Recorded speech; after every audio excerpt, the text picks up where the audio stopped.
விஜய் சேதுபதி தொகுத்து வழங்க big pass 8வது சீசன் நேற்று பிரம்மாண்டமாக துவங்கியது. இந்த போட்டியில் 18 பிரபலங்கள் போட்டியாளர்களாக கலந்து கொண்டுள்ளனர். இதில் செல்லம்மா சீரியலில் ஜோடிகளாக இணைந்து நடித்து வந்த அர்ணு மற்றும் அன்ஷிதா இருவரும் சென்றுள்ளனர். ஆனால் இது இருவருக்கும் தெரியாது என்பது போல் நடந்து கொண்டனர்.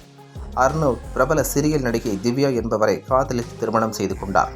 திவ்யா கர்ப்பமாக இருந்த நிலையில் இருவருக்கும் இடையே கருத்து வேறுபாடு ஏற்பட இருவரும் விவாகரத்து பெற்று பிரிந்துள்ளனர். இதுகுறித்து திவ்யா அளித்த புகாரில் அர்ணவ் தன்னை அடித்து கொடுமைப்படுத்துவதாகவும் நடிகை அன்ஷிதாவுடன் தொடர்பில் இருப்பதாகவும் கூறியிருந்தார். மேலும் குழந்தை பிறந்த பிறகு கூட அர்ணவ் வந்து தன்னையும் குழந்தையையும் பார்க்கவில்லை என்றும் தெரிவித்திருந்தார். இதன்பின் அன்ஷிதா அர்ணவ் குறித்து பல சர்ச்சைக்குரிய தகவல்கள் உலா வந்தன. இந்த நிலையில்தான் இருவரும் பிக் பாஸ் வீட்டிற்குள் சென்றுள்ளனர். இதன் பின் என்ன நடக்கப் போகிறது என்று பொறுத்திருந்து பார்ப்போம்.